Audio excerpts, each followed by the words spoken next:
Muy buenos días. Siempre es un gusto el poder leer juntos el Evangelio y el poder meditarlo. Aunque no lo creas, sí me doy un tiempo para leer los comentarios que me hacen en cada video, sobre todo en la plataforma de YouTube, me es mucho más fácil.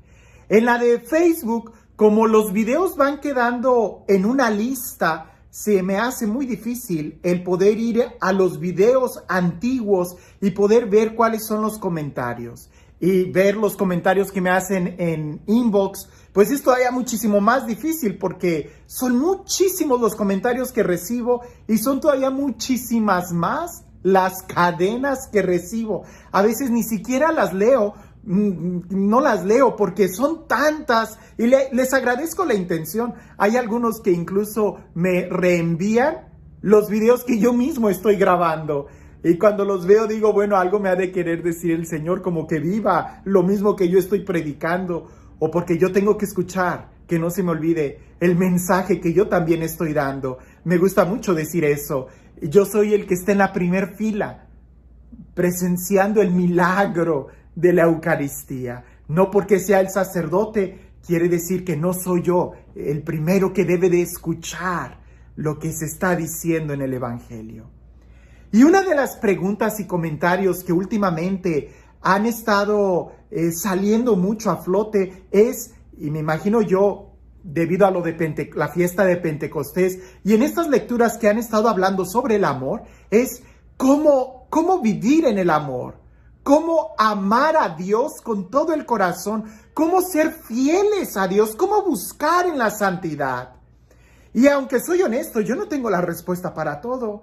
Yo también soy un peregrino que junto contigo estoy caminando a la casa del Padre. Y cuando leía el Evangelio el día de hoy, esa pregunta volvió a surgir a mi corazón. ¿Cómo permanecer en el amor? Y aunque no es la pregunta que ni le hacen a Jesús, ni que es la que Jesús realiza, creo que podemos aprender de la intención que está de fondo en este texto. En esta ocasión, no son los escribas ni los fariseos quienes se acercan a Jesús a preguntarle, sino que es Jesús quien les pregunta a ellos y ellos no saben responder. A pesar de que era una pregunta muy bíblica, algo que ellos presumían de conocer muy bien. Escucha con atención el Evangelio. Un día, mientras enseñaba en el templo, Jesús preguntó: ¿cómo pueden decir los escribas que el Mesías es hijo de David? El mismo David, inspirado por el Espíritu Santo, ha declarado: dijo el Señor a mi Señor, siéntate a mi derecha, y yo haré de tus enemigos el estrado donde pongas los pies.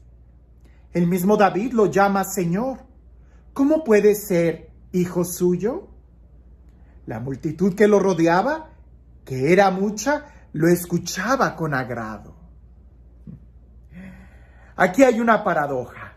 Nosotros sabemos que el Mesías tenía que salir de la descendencia de David, porque es una promesa, una profecía que Dios le dijo a David. Y todo el pueblo esperaba que uno de la descendencia de David fuera a reinar como su padre David. Por eso los ciegos le gritaban a Jesús: Hijo de David, ten compasión de mí, porque ellos reconocían que Jesús era el heredero de esa promesa, que Jesús era el Mesías. Pero en esta ocasión, Jesús les dice a los escribas y fariseos: explíquenme, si el Mesías tiene que ser hijo de David, entonces ¿por qué David lo llama Señor? ¿Por qué David lo reconoce como más importante si David no le tocó verlo? Los escribas y fariseos y en general la multitud pensaba de una manera muy materialista sobre el reino de Dios. Hacían del Mesías alguien a su medida. Hacían del Salvador alguien que ellos esperaban con sus expectaciones, con sus limitaciones o con sus intereses. No estaban en realidad abiertos a dejarse sorprender por Dios. No entendían que el Mesías fuera a tener algo de divinidad. Mucho menos iban a imaginar que el Mesías fuera a ser el mismo Dios que se encarnara y naciera como un hijo de David. Por eso David, al contemplarlo, lo llama mi Señor, a pesar de que fuera a ser un hijo de él. Pero el problema es de que la multitud, los escribas y fariseos, ellos siempre estaban tratando de hacer al Mesías un Mesías a su conveniencia, un Mesías a sus expectaciones, un Mesías de acuerdo a sus intereses políticos, sociales, económicos e incluso religiosos. Estaban muy lejos de estar abiertos a la voluntad de Dios. Estaban muy lejos de dejarse sorprender por Dios. E incluso lo que enseñaban, lo enseñaban a partir de sus pensamientos y de sus interpretaciones, y no con ese toque de misticismo que nos reclama el estar abiertos a la experiencia, el dejarnos sorprender por Dios. Como diríamos, ese toque de dogma, no porque se cierra la verdad, sino precisamente porque se abre al contemplarla, al saber que mi mente llega aquí y yo no sé qué más hay allá. ¿Sabes? Creo que por eso Jesús, cuando le preguntaron ayer los escribas, y que en muchas Biblias este texto está pegado al texto de ayer, cuando le preguntan cuál es el mandamiento más importante, Jesús no cae en el juego de ellos de querer seleccionar textos y decir, este es más importante, lo demás quítalo. No. Por eso Jesús, si prestamos atención, Jesús inicia la respuesta diciendo, este es el mandamiento más importante. Escucha, escucha. Porque el escuchar implica el estar abiertos, implica el estar en la disposición de aprender. El que escucha está dispuesto a amar, a dejarse guiar. En cambio, aquel que no escucha es aquel que cree que ya tiene la verdad que decir. Por eso Jesús dice, ¿quieres amar a Dios? Primero tienes que escuchar. Tienes que estar abierto, tienes que estar disponible para poder amar. ¿Quieres aprender? Tienes que escuchar. Tienes que tener la docilidad de estar abierto. ¿Quieres amar? Tienes que tener la docilidad de dejarte guiar por el amor, de dejarte moldear por el amor. ¿Quieres aprender a perdonar? Tienes que tener la disponibilidad. Mira, el problema de los escribas y fariseos es de que ellos se cerraban y su soberbia, su orgullo, sus pensamientos los hacían encerrarse en una caja de la cual ya no los podían sacar de ahí. Por eso, ante una pregunta tan sencilla, ¿cómo es posible que el Mesías sea hijo de David si David lo llama Señor?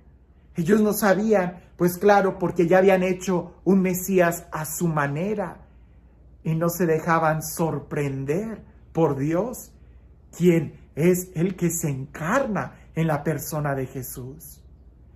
Lo mejor que nosotros podemos hacer para crecer en santidad es no perder ese deseo de querer crecer más. Lo mejor que nosotros podemos hacer para seguir creciendo en la verdad es nunca pretender que ya la hemos alcanzado, sino más bien el estar con esa actitud de querer ser discípulo, de estar atento, aprendiendo cada día más. Si quieres crecer en el amor y ser fiel a Dios, nunca vayas a pretender decir ya, sino más bien aún puedo amarlo más, aún puedo amarlo más. Por eso cuando Jesús responde las preguntas son casi 3 verbos. Escucha, ama y ama. ¿Por qué? Porque te tienes que mover, tienes que crecer, tienes que estar en esa docilidad. En el momento en que ya no escuches, en ese momento ya no aprendes, en ese momento ya no creces, en ese momento ya no amas. En ese momento ya estás alejándote de la santidad. Porque la santidad no es ausencia de pecado, sino más bien presencia de Dios. Y para eso necesitamos estar siempre abiertos y dóciles a su palabra, a su inspiración. No te hagas tantos problemas mentales que te cierren, sino más bien trata de abrirte y ser dócil a la inspiración del Espíritu Santo cada día. Que como una vez le preguntaron a la Madre Teresa de Calcuta, Madre, díganos cuándo fue su encuentro con Dios.